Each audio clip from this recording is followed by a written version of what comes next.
Okay, so we're going to try a bit of hand carding today.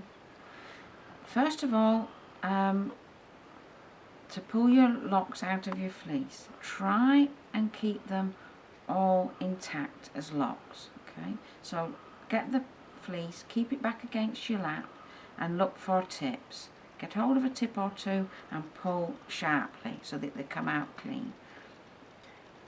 So get hold of a tip and pull sharply so that it comes out clean. Okay. 1 or 2 locks at a time, hold the rest back and pull sharply. What will happen if you don't is if you pull without holding it back, can you see it all starts to string out and it's spoiling your lock structure. If you have good structure in your fleece, try and keep it that way.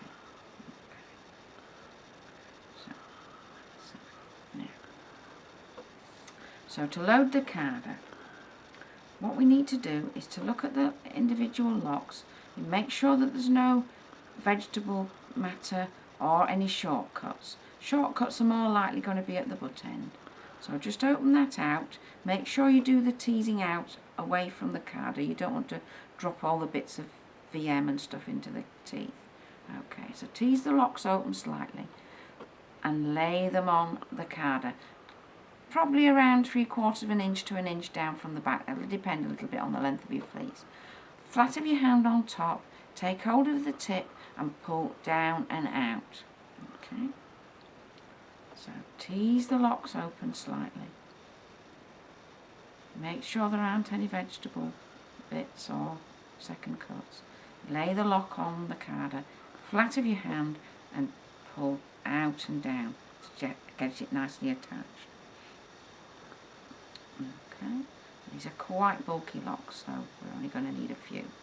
It's much better actually if you can do several small rolags instead of trying to put too much on and do it all in one go. They work a lot better and they come out nicer. It's much easier to do it that way. Butt on, flat of your hand, pull the tips down and out.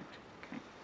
Now the reason for putting the butts on the carder and the tips hanging over the edge is even though you've washed it and you can actually see the colour on these, you may not see it in the video, but if there's any dirt going to be left in your fleece after you've washed it, it's going to be in the tips. So if they're overhanging the front of your carder, once you open those up, all that dirt that's left behind will fall away onto your lap and out of your wool.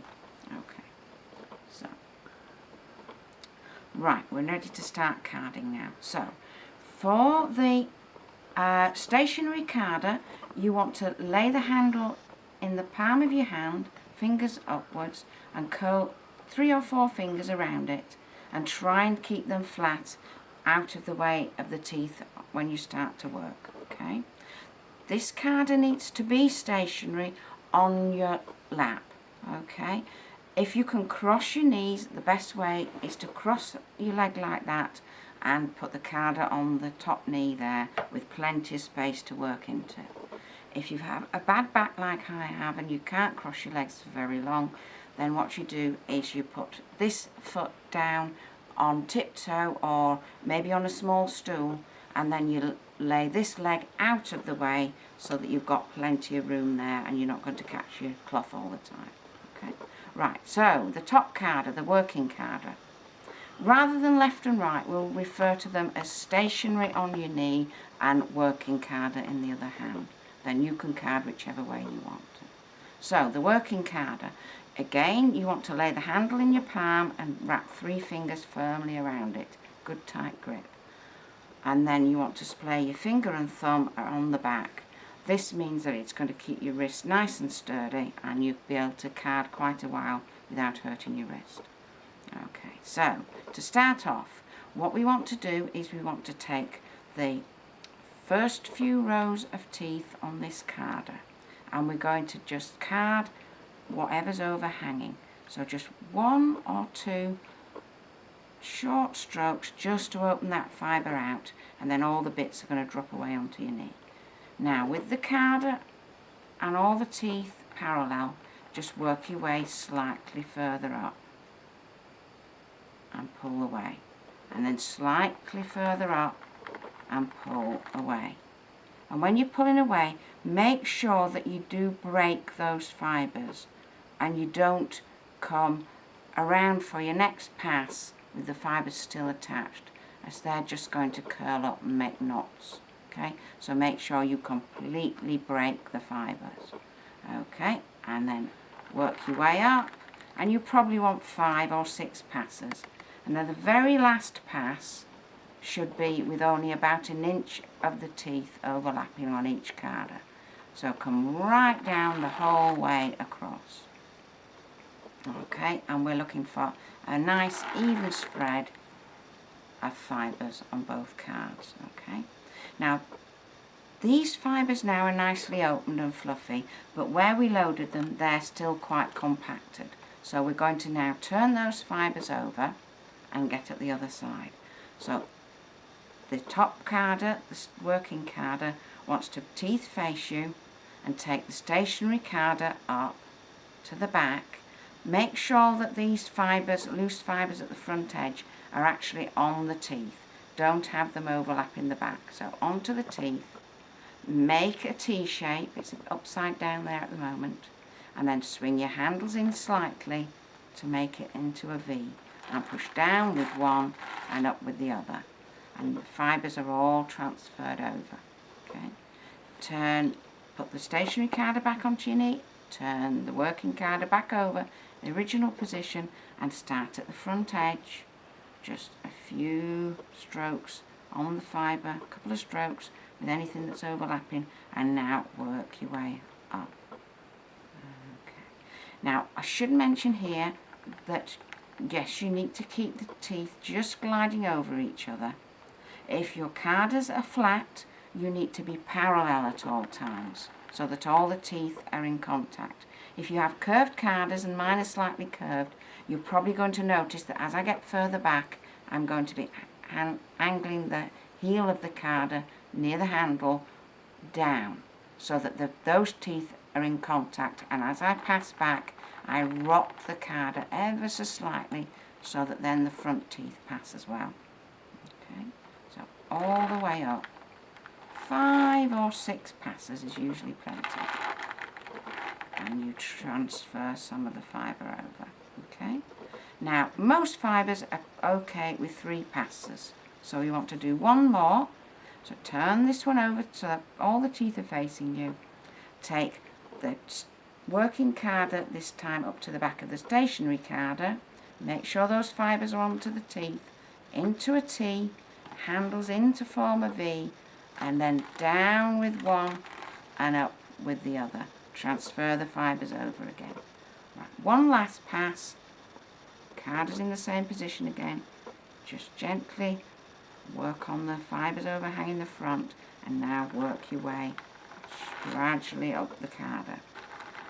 You don't want to embed the teeth together. If you try and do a pass and you push the teeth in too far and it won't move, it's very difficult, then you definitely have meshed the teeth in too far. Try and keep it light so that they're just scraping over the surface. All you should hear is just a very light rasping noise. Okay, so now we have a nice even spread on both carders, and we're ready now to roll. Okay, so these fibres are still quite firmly fixed at the moment, so we're going to have to lift those out the teeth. To do that, we do exactly the same motion as we were transferring, but this time we're going to do it lightly, and this time it doesn't matter if the fibres overlap and tickle your fingers. Okay, so make your T shape, bring your handles in for a V, and then just gently peel those fibres out and let them stay on the surface of the other carder. And straight back the other way, very gently again, make a T, handles in slightly to make the V shape, and then pull them one down and one up, and just have the fibres floating around loose on the teeth there. Okay. Now, to roll the rolag, lay the stationary carder across your knee, put it on one side and have the handle on the other, so that it will stay there without your hand. This hand needs to be free to control the fibres. So I'm just going to make sure that they haven't come off at the edges, because as soon as you free them, they spring out everywhere. okay? Pat them into shape. Now with this working carder, I'm not actually going to use the teeth this time. I'm just going to use the angle between the wood and the first row of teeth there. And I'm going to lay the flat of my hand on the fibres, and I'm just going to bring the edge of this carder under and turn those fibres over. Lift your hand up and catch them, keep them into a tight little roll. Come underneath and roll over. Make sure they don't escape at the edges. Keep that down to the carder. Keep it tight and neat. Come under and push it over, and under and push it over. When you get to the back, keep your hand there. Keep it trapped so it can't escape. Lift it completely clear. Back down to the front of the stationary carder. Take your hand out the way, and this one's still on top. Now, with a bit of firm pressure, you want to roll just once, right the way across to the handle on the lower carder, okay?